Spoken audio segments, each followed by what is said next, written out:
Malam hari ini adalah minggu terakhir kita berbicara mengenai generations, ya, mengenai generasi. Dan Koko berdoa malam hari ini menjadi sebuah malam yang berbeda dari malam-malam sebelumnya. Karena di hari ini bertepatan dengan acara kita di Haugeling, kita mau belajar satu poin terakhir mengenai generasi yang Koko berdoa kita bertumbuh dan berbuah senantiasa akan firman ini. Ada amin? Dan Koko beri tema malam hari ini, I'm built different. Oke. Kalau kalian suka nonton film-film barat ya, ataupun kalian suka nonton film action, selalu kalau laki-laki yang berotot begitu ya, habis tinju mungkin, habis boxing, habis MMA dan lain segala macam, dia selalu bilang I'm built different. Ya, saya berbeda dari kalian. Karena mungkin dia lebih besar ototnya atau apa-apa dan segala macam ya, kok nggak tahu. Tapi dia selalu bilang I'm built different. Saya berbeda di antara orang banyak. Saya berbeda di antara kalian. Karena saya melakukan, kalau di boxing ya, saudara, karena orang lain latihan 4 jam, dia latihan 8 jam.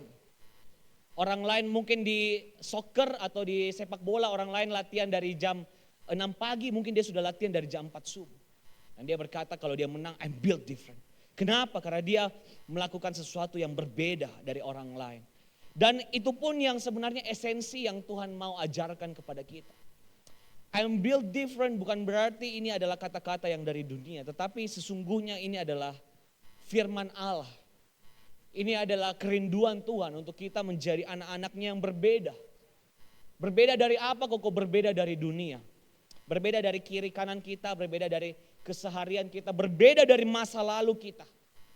Dan dengan pedenya nanti kita berkata kepada Tuhan bahwa Tuhan aku sudah berubah, I'm built different, saya sudah berbeda daripada hidupku yang lama. Mungkin hidupku yang lama penuh dengan kegelapan, hidupku yang lama penuh dengan rokok, hidupku yang lama penuh dengan dosa. Tetapi hari ini I'm built different, saya sudah berbeda.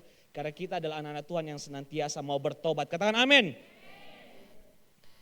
Efesus 5 ayat yang 8 sampai dengan ayat yang ke-9. Efesus 5 ayat yang 8 sampai dengan 9, yang sudah dapat katakan amin. Kita baca sama-sama ya, ayat 8 sampai ayat 9, 1, 2, 3. Memang dahulu kamu adalah apa? Kegelapan. Tetapi sekarang kamu adalah terang di dalam Tuhan. Sebab itu hiduplah sebagai anak-anak terang. Karena terang hanya berbuahkan apa? Kebaikan dan keadilan dan kebenaran. Jadi jelas sekali dikatakan di ayat yang ke-8 bahwa dulu kamu adalah kegelapan, tetapi sekarang kamu adalah terang. Saudara sudah berubah, berbeda. Dulunya mungkin saudara hidup dalam kegelapan, tetapi kerinduan Tuhan adalah saudara hidup dalam terang. Saudara sudah berbeda daripada hidup saudara yang lama. Saudara berbeda mungkin dari addiction yang lama atau ketergantungan yang lama. Mungkin rokok, mungkin bir, mungkin lihat hal-hal yang negatif, mungkin lihat hal-hal yang 17++ atau apapun juga yang menjadi addiction atau ketergantungan saudara. Itu adalah semua kegelapan. Tetapi ketika saudara sungguh-sungguh percaya, sungguh-sungguh menjadi murid Tuhan. Tuhan berkata tinggalkan. Simon, tinggalkan hidupmu yang lama, tinggalkan itu perahumu, tinggalkan itu pekerjaanmu sebagai nelayan, ikut aku, kata Tuhan. Dan namamu bukan lagi Simon tetapi menjadi Petrus. Ada sesuatu yang berbeda yang selalu Tuhan mau dalam hidup kita. Tuhan tidak mau versi kita yang lama, Tuhan mau versi kita yang terbaru. Versi kita yang setia, versi kita yang sungguh-sungguh, versi kita yang cinta Tuhan, versi kita yang memprioritaskan Tuhan. Ada amin? Dan pertanyaan besar di dalam hati Koko, kadang Koko bertanya ya, Koko ini punya masa lalu yang kurang lebih gelap lah bisa dibilang. Sudah berapa kali Koko saksikan bahwa dulu Koko adalah penjudi berat. Dulu Koko dengan teman-teman SMA, dengan teman-teman kuliah, sering minum-minum, sering ke clubbing dan lain segala macam. Dan Koko diizinkan Tuhan untuk mengalami momen-momen yang berat dalam hidupnya Koko. Dan Koko diizinkan Tuhan sedemikian rupa Sehingga Koko pernah hampir bangkrut dalam usaha. Sudah sering kali Koko saksikan dulu orang tuanya Koko punya utang di bank senilai 17 miliar. Tidak hal yang mudah. Saudara, kalau saudara mungkin di posisinya Koko ataupun Koko yang dulu, mungkin Koko sudah hampir gila dalam arti manusia. Karena utang sebegitu besar itu tidak mudah untuk diselesaikan. Dan kadang Koko tanya kepada Tuhan, Tuhan kenapa kau izinkan aku melewati hal-hal ini? Kenapa kau izinkan aku melalui kegelapan ini? Kenapa kau izinkan aku melalui api, melalui cobaan, melalui rintangan yang begitu berat? Sampai-sampai di mana Koko dulu, ya mungkin 8 tahun yang lalu, kalau utang itu tidak selesai, mungkin semua rumah, semua aset dan apapun itu mungkin disita oleh bank dan Koko harus menjadi orang yang tidak punya rumah. Dan kadang Koko tanya kepada dirinya, Koko kenapa? Tuhan kenapa kau izinkan aku melalui hal yang seperti itu? Seperti pun mungkin saudara hari ini. Saudara datang mungkin dengan sebuah pergumulan, sebuah masalah di hadapan Tuhan. Dan kadang kau doa, kau tanya Tuhan kenapa aku harus lewati ini? Kenapa masalahku begitu berat? Kenapa masalahku begitu sulit? Kenapa masalahku tidak ada ujungnya? Kenapa orang tuaku seperti ini? Kenapa aku harus dilahirkan dari keluarga yang seperti ini? Kenapa aku ini? Kenapa? Dan banyak sekali kita alasan di hadapan Tuhan. Dan bukan cuma kalian saja tetapi Koko pun bertanya hal yang sama. Seandainya saya dilahirkan dari keluarga yang itu. Seandainya saya punya uang yang seperti ini. Seandainya saya jadi seperti dia. Seandainya saya seperti ini. Selalu banyak sekali alasan. Dan ketika Koko tadi malam Koko prepare akan hal ini. Tuhan berikan sebuah pewahyuan atau revelation. Jawaban kenapa kita diizinkan Tuhan untuk melewati masa-masa kegelapan atau masa-masa rintangan dalam hidup kita. Yang pertama, ketika kita belajar mengenai generasi, ketahuilah bahwa your past is like to others. Saudara perlu tahu Tuhan izinkan saudara untuk lewati masa-masa kegelapan itu. Bukan tanpa sebuah alasan. Mungkin hari ini engkau bertanya, Tuhan kenapa keluargaku begini, kenapa ekonomiku begini? Kenapa saya seperti ini?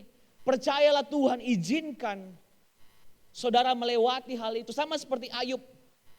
Ketika dia dicobai oleh iblis, itu seizin Tuhan loh. Benar tidak? Kenapa kadang kita lihat bahwa Tuhan itu kok jahat banget sih? Kenapa saya harus lewati ini? Kenapa saya harus dipenjara? Kenapa saya harus bangkrut? Kenapa saya harus hampir mati mungkin di rumah sakit, saya harus mengalami sakit ini dan lain segala macam. Kenapa Tuhan izinkan? Jawabannya satu, supaya hidupmu bisa menjadi terang bagi orang lain.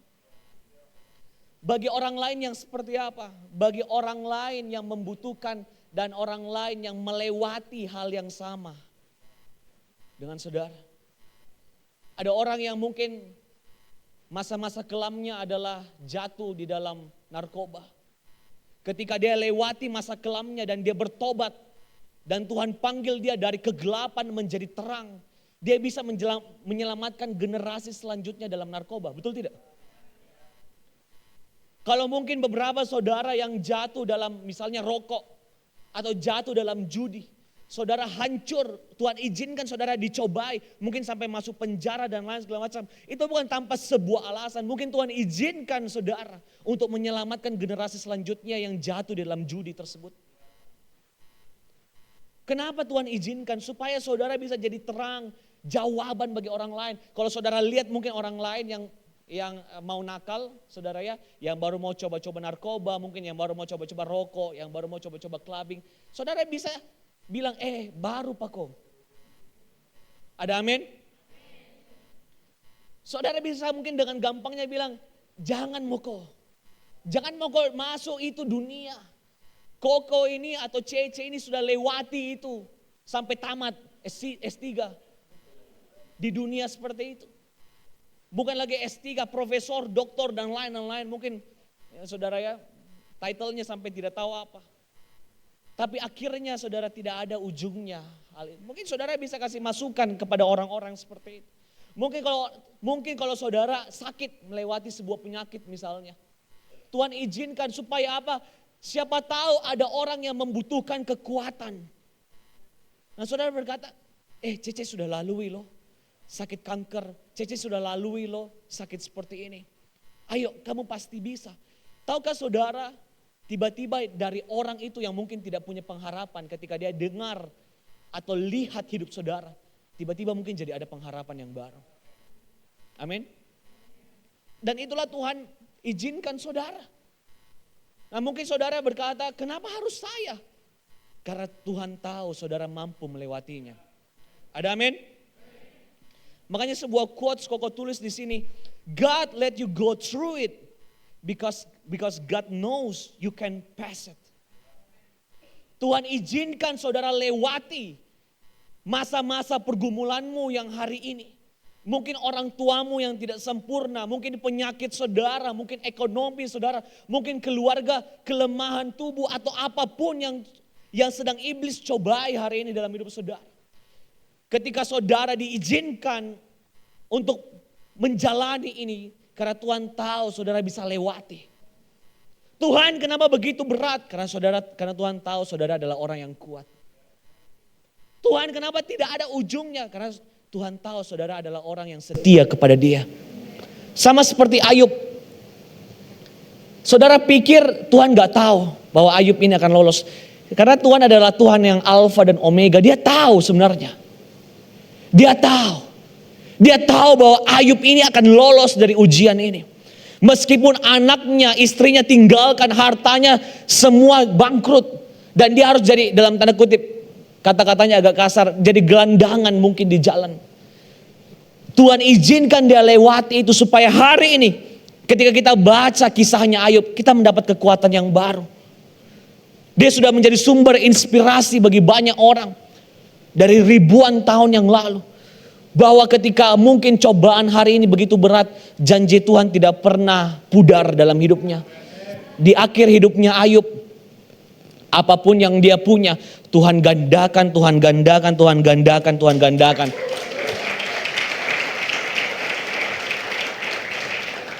Mungkin ini sedang terjadi dalam hidup saudara. Kok tidak tahu? Mungkin kesehatanmu sedang terganggu.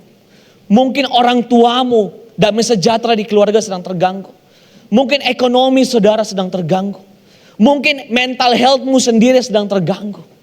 Mungkin engkau sedang mengalami masa-masa pencobaan yang berat. Kok cuma mau beritahukan satu hal. Ayo tetap setia dengan Tuhan. Karena di ujungnya Tuhan pasti lebih setia. Di ujungnya Tuhan bisa balikkan keadaan saudara. Seperti Ayub, digandakan, digandakan, dan digandakan. Dan seperti Ayub, kisahnya Ayub, saudara pun bisa menjadi penolong bagi orang lain. Dan Koko tulis di sini sebuah poin yang sangat penting. Your hand could help 1,000 hands. Satu tanganmu melalui satu hidupmu saudara, bisa menolong begitu banyak orang lain yang melewati hal yang sama. Kalau Tuhan izinkan saudara masuk penjara misalnya. Tuhan izinkan saudara overdosis narkoba. Tuhan saudara izinkan bangkrut mungkin. Tuhan izinkan saudara sakit. Tuhan izinkan saudara memiliki keluarga yang tidak sempurna. Saudara tahu tangan saudara bisa membantu membangkitkan begitu banyak orang lain. Generasi selanjutnya membutuhkan engkau. Generasi selanjutnya yang saudara dipakai menjadi perpanjangan tangan Tuhan. Ataukah saudara mau berkata, Tuhan yang sudahlah, engkau Tuhan yang jahat. Saya tidak mau lagi ke gereja, saya gak mau lagi ke RPC, saya kehilangan imanku, saya mau tinggalkan Tuhan dan lain segala macam. Itu pilihan. Semua itu pilihan, kembali lagi kepada saudara. Saudara mau menjadi orang yang kuat, saudara mau menjadi orang yang setia, saudara mau menjadi orang yang tangguh seperti Ayub, yang menjadi berkat bagi banyak generasi selanjutnya. Ataukah saudara mau menyerah hari ini, saudara mau tinggalkan Tuhan, itu terserah kepada saudara. Tuhan tidak pernah memaksa. Tuhan selalu memberikan free will atau kehendak bebas. Tapi kalau saudara mau dengar kata-katanya Koko memberikan saudara sebuah dorongan untuk saudara tetap setia di dalam jalannya Tuhan. Mungkin ada orang-orang yang influence saudara. Mungkin ada orang-orang yang ngajak saudara. Ngapain kamu pusing, ngapain ke ibadah, lebih baik merokok aja, ayo bir aja, ayo mungkin minum-minum aja lebih gampang hilang. Ayo kita narkoba, ngefly aja, lupakan masalah. Mungkin ada orang-orang yang bisikan hal-hal seperti itu. Dan selalu iblis akan membisikkan hal-hal yang negatif kepada anak-anak Tuhan yang mau berubah.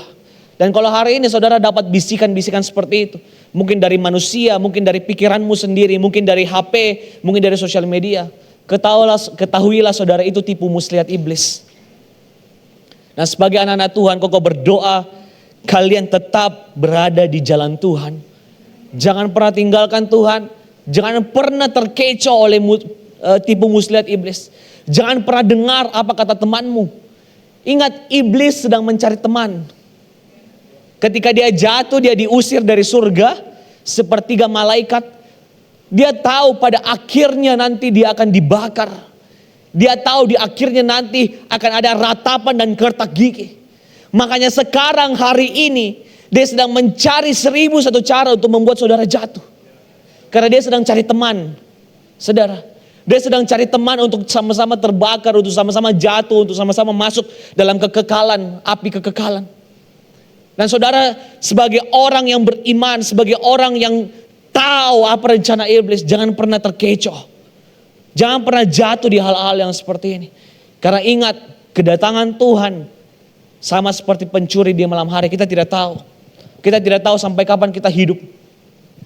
Kita tidak tahu sampai kapan Tuhan mau pakai kita.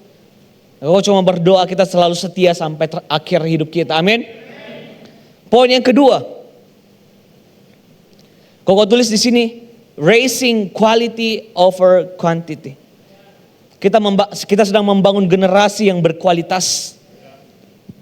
Koko percaya di khotbah Koko minggu lalu kita berbicara tentang buah ara. Bagaimana Tuhan mengutuki pohon ara yang tidak pernah berbuah. Bagaimana Tuhan marah, jengkel kepada sebuah pohon yang mungkin dia punya banyak daun, yang mungkin dia besar, yang mungkin batangnya kuat, yang mungkin daun-daunnya rindang. Tetapi ketika dia tidak berbuah, Tuhan mengutuki pohon ara itu. Dan terlebih lagi dari buah itu, Tuhan inginkan kita menjadi pohon yang menghasilkan buah-buah yang berkualitas, buah-buah yang baik. Di Lukas 6 ayat 43 dikatakan seperti ini. Lukas 6 ayat 43 dikatakan seperti ini. Karena tidak ada pohon yang baik yang menghasilkan buah yang tidak baik. Dan juga tidak ada pohon yang tidak baik yang menghasilkan buah yang baik. Artinya apa saudara? Saudara gak perlu pasang di Instagram story. Hari ini saya sudah baca 10 pasal loh. Saudara tidak perlu pasang hal itu. Saudara gak perlu. Ada Koko lihat ya dulu di tempat lain. Gak ada di sini. Kalau orang bermusuhan satu sama lain ya. Saudara tahu apa senjata paling mematikan ya, yaitu Instagram WA atau Instagram story WA yang dipasang adalah ayat Alkitab. Enyahlah kau iblis. Yang satu pasang enyahlah kau iblis, yang satu pasang Tuhanlah perisaiku. Yang satu pasang enyahlah kau orang munafik. Yang satu pasang apa lagi? Saudara tidak perlu melakukan hal itu. Karena orang tahu saudara berbuah. Orang tahu saudara hidupmu baik. Bukan dari Instagram story saudara. Orang tahu hidupmu. Engkau adalah anak-anak Tuhan yang setia. Bukan dari status WA saudara. Semakin banyak ayat yang saudara post. Tidak menandakan saudara semakin berbuah. Ada amin? Senggol kiri kananmu, ayo jangan palsu, jangan palsu.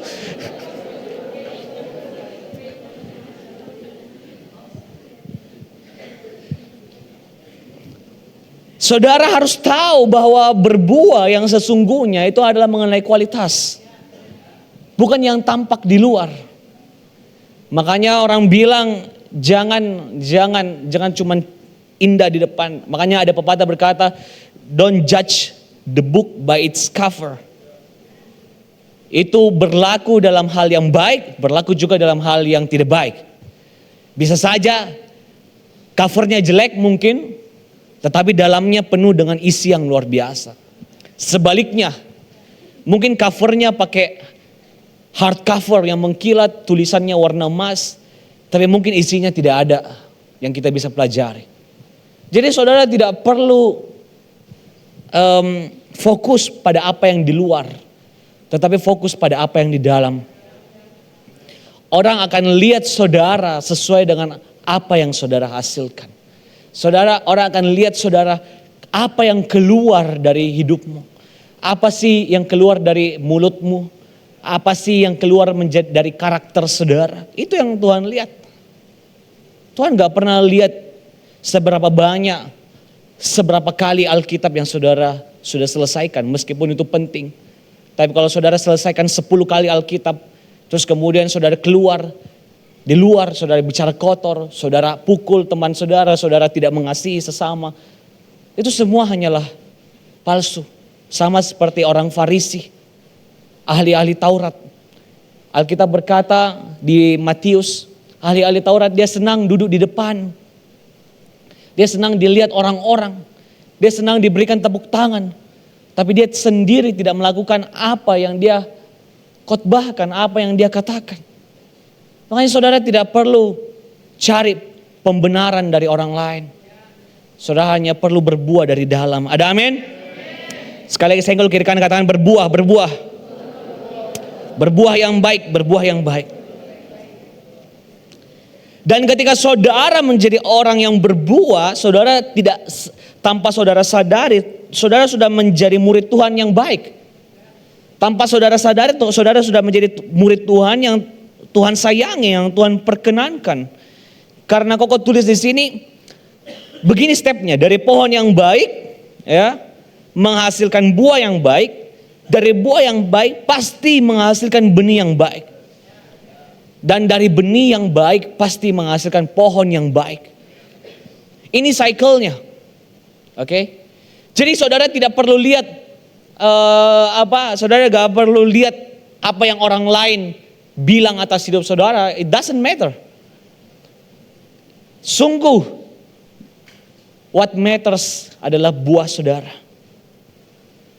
Saudara gak perlu sibuk-sibuk cari orang, ayo ke gereja. Tapi kalau saudara di luar, saudara ngomong kasar, kamu bodoh ya. Orang itu akan ke gereja satu kali dan dia akan pergi kembali. Saudara gak perlu ngomong, bertobatlah, bertobatlah. Dan kemudian saudara suka bohong misalnya. Suka memfitnah misalnya. Orang gak akan dapat apapun hasil dari hidup saudara. Tapi kalau saudara mungkin jadi orang yang tenang. Orang yang mungkin diam-diam. Tetapi saudara gampang membantu. Saudara ada teman saudara yang susah, saudara bantu. Ada teman saudara yang tidak bisa makan, saudara bantu. Ada teman-teman saudara mungkin yang tidak bisa belajar, saudara bantu dia belajar. Saudara jadi berkat buat orang tua, saudara mungkin sesekali gojekkan saja makanan atau grabkan saja makanan orang tua. Itu saudara sudah menjadi buah untuk orang tua. Kadang kita terlalu sibuk menjadi berkat di luar daripada di dalam. Kita sibuk mengasihi orang lain. Saudara kalau di anak-anak muda di sepantaran kita ya, apalagi saudara masih SMA, SMP, kuliah. Tentu saja saudara punya yang namanya bestie, betul tidak? Saudara punya uang 100.000 atau saudara punya uang 1 juta. Saudara rela belikan bestimu Popmart 500.000 daripada gojekkan makanan buat orang tua mungkin 50.000. Hati-hati. Jangan sampai saudara rela buang uang untuk orang lain, sedangkan saudaramu sendiri kelaparan. Orang tuamu sendiri tidak mendapatkan buah yang saudara sudah besarkan dalam hidup. Jangan sampai bestimu saudara ya, bukan berarti kok bilang bermusuhan sama besti, enggak. Yang kok mau sampaikan adalah jadilah berkat di dalam dulu. Di dalam itu dalam artian apa? Mungkin dalam keluarga. And then kalau saudara sudah menjadi berkat dalam keluarga, saudara bisa menjadi berkat dalam HOG mungkin atau komsel saudara. Saudara bisa menjadi berkat bagi bestie saudara atau teman baik saudara, apapun itu. And then saudara bisa menjadi berkat beri makan orang-orang miskin di jalanan, saudara juga bisa lakukan hal itu. Tetapi kalau saudara berikan makanan orang miskin misalnya, tetapi orang tuamu di rumah gak makan, menurut kok agak salah. Karena Tuhan bilang hal yang terutama dan utama adalah kasihilah Tuhan Allahmu. Dan Amsal berkata setelah itu adalah kasihilah orang tuamu supaya panjang umurmu. Tidak apa-apa sih, gak ada yang salah dengan memberi makan orang yang susah. Tetapi lihat juga apakah aku sudah menjadi berkat di keluarga. Apakah aku sudah menjadi berkat untuk suamiku. Apakah aku sudah menjadi berkat untuk istriku, untuk anakku. Mungkin untuk adikku, untuk kakakku. Ataukah saya terlalu sibuk di luar. And hopefully melalui firman ini saudara bisa nangkap bahwa oh iya ya, mulai dari orang-orang terdekat, mulai dari kiri kanan kita, mulai dari siapapun yang Tuhan percayakan dalam hidup kita. Kenapa kok harus sampaikan ini? Karena kalau saudara lihat gambar di atas, boleh ditampilkan Tuhan Yesus dan murid-muridnya. Ketika ada orang mengikut Tuhan Yesus, 5.000 orang. 5.000 orang diberi makan, saudara. 5.000 orang mendengarkan firman Allah. 5.000 orang mengikut Tuhan Yesus.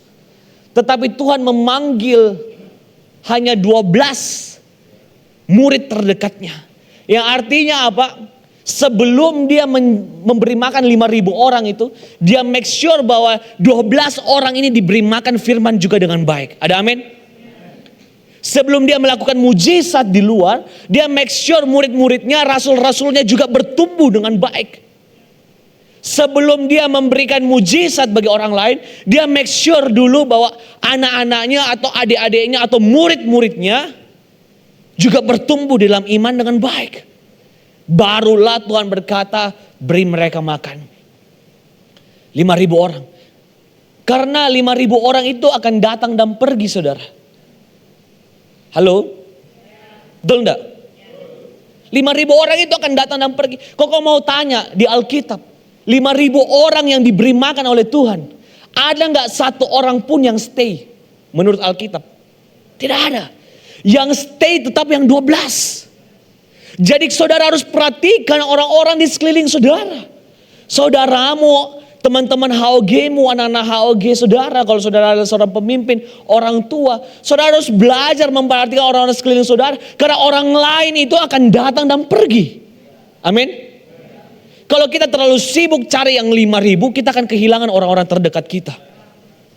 Kalau kita terlalu sibuk bikin orang lain puas, kita akan kehilangan kepuasan dari orang-orang terdekat kita. Makanya sebelum Koko jadi hamba Tuhan, saudara, sebelum Koko di depan mimbar ini, ya, Koko harus make sure dulu juga, secara pribadi, Koko sudah at least mencoba menjadi suami yang baik mungkin buat Cece. Pemimpin yang baik mungkin bagi adik-adikku, para leader-leader di tempat ini.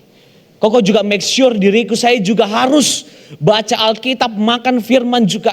Supaya saya juga menyalurkan firman yang berkualitas buat para leader-leader di tempat ini. Sehingga mereka juga boleh memberikan firman-firman yang berkualitas buat saudara. Jadi Koko tidak fokus kepada banyaknya orang. Saudara perlu tahu, Koko buka sebuah kesaksian. Beberapa tahun yang lalu, sekitar mungkin 4-5 tahun yang lalu, Koko memulai pelayanan. Dulu, saudara ya, sebelum RPC seperti sekarang. Sebelum RPC seperti sekarang, ketahuilah Koko memulai pelayanannya Koko menggembalakan itu dari 5 orang. 5 orang. Bukan seperti saat ini kita ada ratusan orang. Tidak, Koko memulai dari 5 orang. Dan pada saat itu, saudara ya, Koko baru awal-awal belajar khotbah. Setiap bulan Koko selalu ada undangan untuk khotbah di tempat orang lain. Selalu orang ajak Koko khotbah di depan 1.000 orang, di depan 5.000 orang. Bikin KKR besar. Pergi khotbah di youth-nya orang lain. Pergi khotbah di gerejanya orang lain. Setiap bulan, ini Koko gak bohong. Setiap bulan selalu Koko diundang. Dan saudara perlu tahu ketika Koko diundang, berarti Koko tidak bisa khotbah di tempat ini. Dan pada waktu itu Tuhan ajarkan satu hal. Aku tidak memanggil engkau menjadi gembala semua orang. Aku memanggil engkau menjadi gembala di tempat ini. Kau pilih menggembalakan yang setia untuk 5 orang ini. Atau kau mencari angka 1.000, yang 5.000 itu. Yang 10.000 itu. Dan waktu itu keputusan yang berat saudara. Ya. Karena awal-awal pelayanan tidak bisa dipungkiri saudara, kalau kita khotbah di depan 1.000 orang ya, kedagingan ini merasa kita wih keren ya apa. Tapi kok mau taat seperti Daud. Dia setia dengan 2-3 ekor kambing domba. Dan waktu itu saudara kok harus tolak semua pelayanan, semua gereja-gereja yang mengundang, semua KKR yang mengundang, semua kegiatan-kegiatan rohani, kok harus minta maaf. Saya bilang, Pak Pendeta minta maaf sekali, saya nggak bisa, saya ada pelayanan hari Jumat. Saya bilang, Pak Pendeta nggak bisa, saya nggak bisa, ada pelayanan hari Jumat. Saya bilang lagi ke Pendeta C, Pak Pendeta tidak bisa, saya ada pelayanan hari Jumat. Dan singkat cerita, Tuhan ajar Koko untuk setia dari 5 orang. Dan ketika Koko setia, Tuhan mulai kirimkan orang-orang. Tuhan mulai bangkitkan, Tuhan mulai kirimkan Koko Marco, Tuhan mulai kirimkan Cici Sela, mungkin Kak Kiki, mungkin leader-leader yang lain, Kak Nita, mungkin orang-orang yang lain, mungkin mulai Tuhan kirimkan Vanessa, mungkin Tuhan kirimkan Gaby.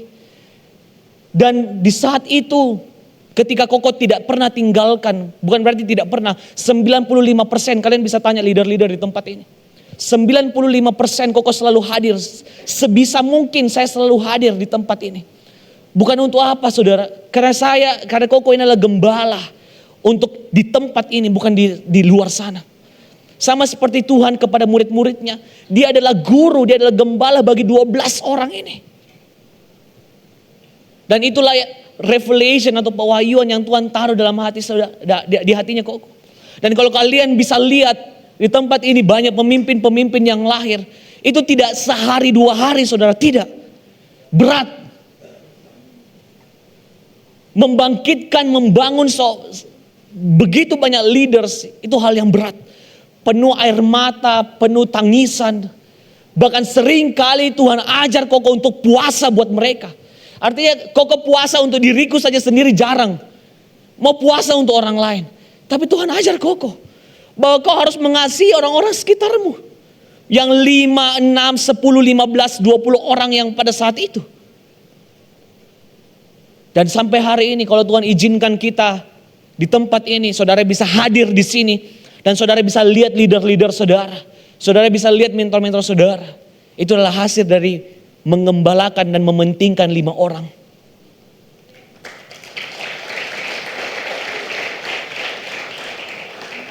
Dan Koko berdoa kita belajar hal yang sama.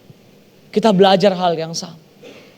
Saudara mau sibuk di luar, cari tepuk tangan dari orang lain, cari pertumbuhan dari komsel lain, HOG lain. Atau saudara mau setia kepada orang-orang yang Tuhan sudah percayakan. Dan di akhir dari sesi khotbah Koko, Koko tulis di sini, ada 2 tipe anak Tuhan. 5 menit lagi Koko akan selesai. Ada 2 tipe anak Tuhan yang Koko tulis di sini. Yang pertama adalah yang mendengar. Dan yang kedua adalah yang mendengar dan yang melakukan. Ada bedanya saudara. Bagi kita anak-anak milenial, anak-anak Gen Z di tempat ini kebanyakan seperti itu ya. Anak-anak milenial dan Gen Z. Kita dibangun saudara ya dengan budaya pandai mendengar tetapi tidak pandai melakukan. Banyak hal kita dengar karena kita nonton YouTube, mungkin kita nonton Instagram, TikTok, kita scroll. Kita menjadi orang-orang yang cuma mendengar, mengkonsumsi. Tapi kita tidak dilatih untuk menjadi orang-orang yang melakukan. Ketika saudara dengar firman ini, dan Tuhan berkata, ayo berbuah nak. Saudara cuma mau dengar yang paling pertama, seperti orang yang pertama, atau saudara mau menjadi orang yang mendengar dan melakukan. Itu berbeda. Kalau saudara menjadi orang yang mendengar, it's okay. Mungkin itu pilihan saudara, Koko tidak pernah paksa. Tetapi yang Tuhan mau adalah yang kedua. Saudara dengar, masuk di hati saudara, firman itu jadi rema. Dan saudara berbuah, betul-betul melakukannya. Bawa jiwa di hadapan Tuhan, jadi buah bagi orang tua saudara. Jadi buah, jadi berkat bagi saudara-saudara. Jadi teman kerja, dari teman kampus atau apapun. Siapapun yang Tuhan tempatkan di sekeliling saudara. Itu baru namanya anak Tuhan. Ayat terakhir kemudian Koko akan tutup. Lukas 6 ayat 49. Lukas 6 ayat 49 dikatakan seperti ini. Kita baca sama-sama ya. 1, 2, 3. Akan tetapi barang siapa mendengar perkataanku tetapi apa? tidak melakukannya, ia sama dengan seorang yang mendirikan rumah di atas tanpa dasar. Ketika banjir melandanya, rumah itu akan segera rubuh dan hebatlah kerusakannya. Dikatakan jelas sekali Alkitab, bukan Koko yang bilang ya, Alkitab yang bilang, barang siapa yang mendengar tetapi tidak melakukan, saudara membangun rumah di atas pasir, iman saudara akan gampang sekali rubuh. Saudara akan gampang sekali jatuh, saudara akan gampang sekali terhanyut oleh dunia, saudara akan gampang sekali terhanyut oleh masalah. Karena saudara tidak melakukan firman itu. Yang Tuhan harapkan, saudara menjadi anak yang kedua, yang mendengar dan yang truly, actually melakukannya. Tuhan tidak mau saudara hanya diam, duduk, lipat tangan di tempat ini, no. Tuhan mau menjadikan saudara perpanjangan tangannya. Satu quotes of the day yang terakhir, saya minta POW WL Singer boleh naik ke depan. Quotes of the day yang terakhir dari Koko tulis di sini. Do the right thing, not the easy thing. Ini adalah sesuatu yang Koko sendiri coba hidupi sampai hari ini. Hal yang mudah dengan hal yang benar itu totally different. Itu sangat berbeda. Saudara mendengar itu adalah hal yang gampang, tetapi mendengar dan melakukan itulah hal yang benar. Saudara baca Alkitab itu hal yang gampang, saudara bisa baca setiap hari. Tetapi membaca, merenungkan dan melakukannya itu adalah hal yang benar. Saudara mungkin bisa mendengar saja atau bicara saja dengan teman, tapi untuk berbuah menjadi berkat, itulah hal yang benar. Sulit saudara. Tidak pernah Koko bilang gampang, sulit. Tetapi kita mau cari kebenaran, kita tidak mau cari hal yang mudah. Ada amin? Ada amin?